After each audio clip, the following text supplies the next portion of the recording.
কোন্নগরের কানাইপুরের শিশু খুনের ঘটনায় ধৃত দুজনকেই 9 দিনের পুলিশ হেফাজত দিয়েছে আদালত। আপনারা জানেন যে গত 17 ফেব্রুয়ারি শুক্রবার সন্ধ্যায় একেবারে নৃশংসভাবে শ্রেয়াংশু শর্মা নামে মাত্র 8 বছরের একজন শিশুকে কিন্তু খুন করা হয় এবং সেই ঘটনা গোটা রাজ্যে কিন্তু একেবারে শোরগোল ফেলে দিয়েছিল। তারপর 3 দিন পর গতকাল এই ঘটনায় তারই নিজের মা, যেমনটা আমরা জানতে পাচ্ছি, শান্তা শর্মা এবং তার বান্ধবী ইফফাত পারভিনকে গ্রেপ্তার করে পুলিশ এবং আজকে তাদেরকে শ্রীরামপুর কোর্টে তোলা হয়েছিল এবং সেখানে তোলার পর দীর্ঘ শুনানির পর যেমনটা আমরা জানতে পাচ্ছি 9 দিনের পুলিশ হেফাজত দিয়েছে আদালত এবং আদালত চত্বরেই যারা দোষী সাব্যস্ত হবেন তাদের ফাঁসি দাবি করেছেন এই মৃত শ্রেয়াংশু শর্মার বাবা পঙ্কজ শর্মা।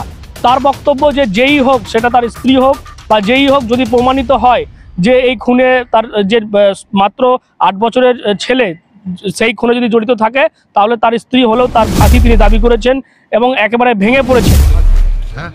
ফাঁসি ক্যাপিটাল পানিশমেন্ট, এর কম থেকে কিছু না, যে হোক না কেন, যেহেতু তদন্ত চলছে, আন্ডার জুরিডিকশন আছে, আমরা কনক্লুশনে নেই এখন। যদি কোনো কনক্লুশন আছে, যে বেরোয় ওকে আলটিমেট ফাঁসি। কোনো আপনার সন্তানকে, হ্যাঁ, যেহেতু কানুনেও আইন নেই ব্রুটালি মার্ডার করার জন্য, তাই জন্য আমি চাইছি কি ফাঁসি। কেন কি যদি 14 বছর বা 15 বছর এটা সোজা হয়, তারপরে আবার ওরা এসে যাবে সমাজে। আমি চাই না কি ওরা আবার এই সমাজে আসে। কিন্তু আমি অস্বীকার করছি, যেহেতু বেশিরভাগ জিনিসে কোন আন্ডার জুরিডিকশন আছে, আমি কোনোভাবে ফ্রিলিভাবে কিছু বলতে পারছি না। আমি কানুন উপর আস্থা রাখা, যেভাবে ওরা করুক, কিন্তু আমার থেকে একটা ডিমান্ড আছে কি ওরা ক্যাপিটাল পানিশমেন্ট পায়, এর থেকে কোনোভাবেই ওকে ছাড়া যায় না, যে হোক না। মা হয়ে কি ছেলেকে মারতে পারে? আমি যেহেতু বেশিরভাগ জিনিসটা আর আমি কিছু বলতে পারছি না।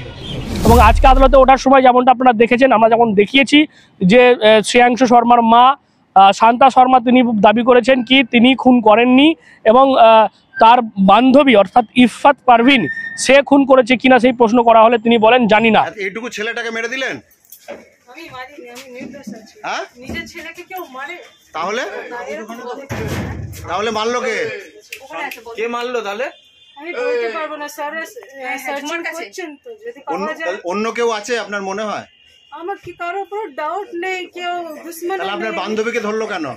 ধরেছে, আমার সঙ্গে বন্ধুত্ব আছে ভালো, একবার স্যার জিজ্ঞাসা করছেন কি হয় না হয়, তারপর আপনারা কি ওই দিনকে এসেছিল আপনার বান্ধবী বাড়িতে? হ্যাঁ, ওই দিনে এসেছে, সিসি ক্যামেরাতে দেখা গেছে এসেছিল। আপনি তো ছিলেন না বাড়িতে? না, আমি ছিলাম না। ও, তাহলে কি আপনার বান্ধবীর দিকে আপনার অভিযোগ মনে হচ্ছে যে বান্ধবী করতে পারে? আমি এখন বলতে পারবো না স্যার। আচ্ছা, কেন কি ভালো বন্ধু যেরকম হয় মানুষ ব্যাস। আচ্ছা।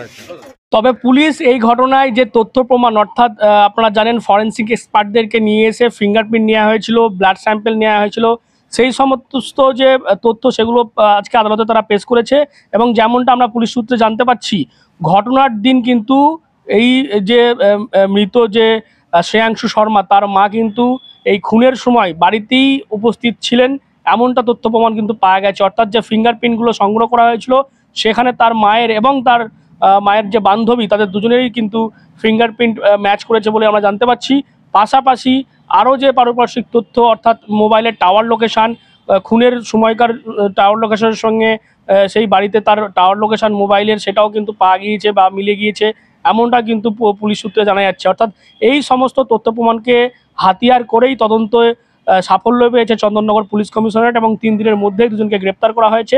দুজনের বিরুদ্ধেই একই রকম ধারা, অর্থাৎ 302, 201, একদিকে যেমন এই শ্রেয়াংশু শর্মার মা শান্তা শর্মা, তার পাশাপাশি তার বান্ধবী ইফফাত পারভিন, দুজনের নামেই কিন্তু খুন এবং পাশাপাশি ধারালো অস্ত্রের যে সংশ্লিষ্ট ধারা সেই ধারাতে মামলা রুজু করে পুলিশ কোর্টে পাঠিয়েছিল এবং শুনানির পর আদালত 9 দিনের পুলিশ হেফাজতের নির্দেশ দিয়েছে এবং আদালত চত্বরেই এই ঘটনায় যারা দোষী সাব্যস্ত হবে তাদের ফাঁসির দাবি করেছে এই নিহতের বাবা পঙ্কজ শর্মা।